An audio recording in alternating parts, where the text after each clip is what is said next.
Hi everyone, so today I wanted to share everyone my mistakes and what I learned and all the tips about saving, investing as a doctor, because in my 6 years of medical school, we had zero financial education. Again, this is not financial advice. Everyone has different goals, risk tolerance and timelines, and I'm just sharing what works for me, and hopefully you can take away something for it too.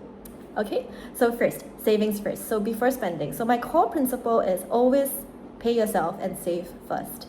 So I personally allocate 60 to 70% of my income towards saving and investments before spending. And this wasn't always possible. When I was a house officer, I could only save about 5 to 20%, and that's completely okay. As your income increases, its saving rates matters more than your lifestyle upgrades.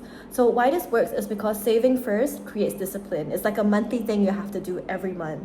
And lifestyle inflation is also the silent killer of wealth. So just maintaining like a lifestyle and keeping your expenses in check is really important. Second thing is that compounding changed everything for me. So I met my friend who works at a family office, and he basically changed my mind and perspective towards finances when he showed me how much compound interest 3 to 4% over 30 to 40 years can make. He was like, you can get 5 Birkins, you can get 4 iPhones. That's how he made me understand that actually there was so much being lost and left on the table by not investing. The biggest mistake I made early on is not investing at all. It's just the hesitation and fear towards investing and leaving time on the table. So time is actually the most powerful asset you have. So finally, moving on to the third thing, cash and high yield savings. So for cash, I use a high yield savings account, which affords me flexibility and also high interest rates. For my Singaporeans out there, I use 3 accounts. My main one would be Standard Chartered Bold and Saver. The second would be DBS Multiplier, and the third would be OCBC 360, because I'm able to withdraw my money anytime, but it also affords me high interest rates. Personally, I recommend putting aside at least 6 months of your monthly income as kind of emergency funds for short-term expenses, and also for psychological safety. Okay, so a controversial topic would be crypto. So I have a very small allocation to crypto. I cap it at 1% of my net worth. Why? Because it limits my downside risk. And I'm mentally prepared to lose 100% of this allocation. So crypto is definitely not a core wealth building strategy for me, but I do include it in my portfolio. Finally, we move to the most interesting topic, stocks. Okay, people always ask about what's your favorite stock pick. So my advice is to keep it boring. Okay, so I don't stock pick much.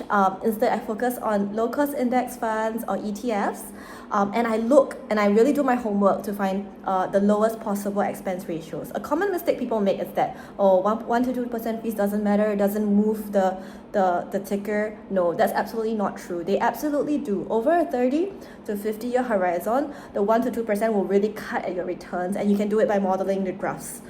So 2 principles I follow.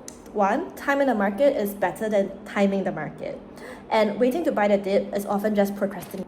So historically, staying invested beats trying to be clever. Finally, moving on to something more niche, it will be private banks. So in Singapore, they kind of butter you up. They offer a lot of freebies such as free lounges, free limo rides to the airport, iPhone, and even cash.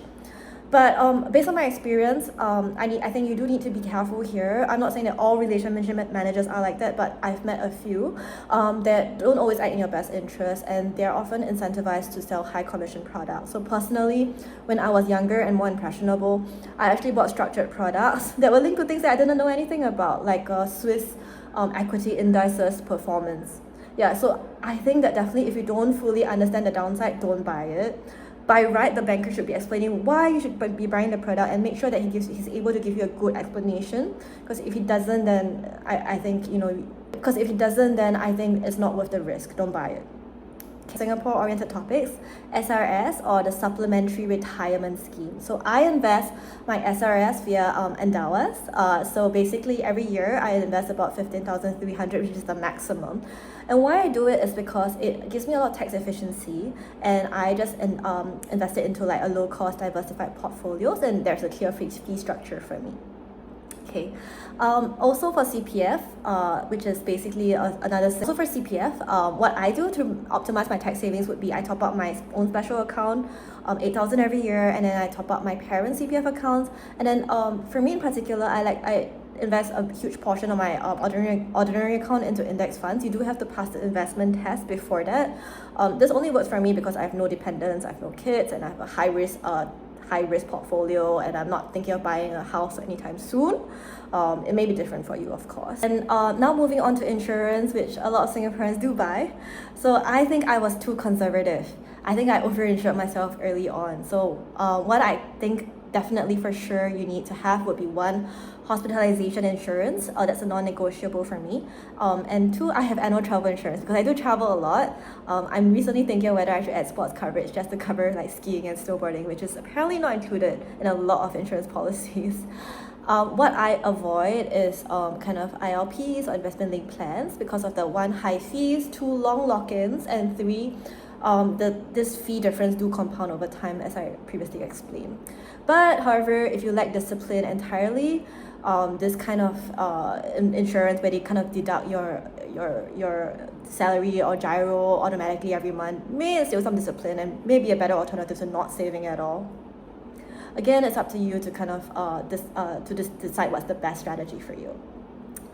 So I think one thing that many people don't talk about with finance is that actually money is mostly psychology. So the most important part of finance isn't just numbers, it's behavior. And I do recommend reading a lot of books. One book that I particularly enjoyed was The Psychology of Money by Morgan Housel. So it was really good. Launched a new book, The Art of Spending Money. I found it very dry, do not recommend it. So finally, to summarize my final thoughts, thanks for joining me all the way to here. Don't procrastinate. You learn by doing. Start small but start early. Never invest more than you're willing to lose, and risk management is better than chasing returns. So if you're a doctor like me, feeling late into finance, you're not. You're finally just paying attention and you still have a good time horizon to go and you're never too late, okay? Alright, wishing everyone all the best. Bye.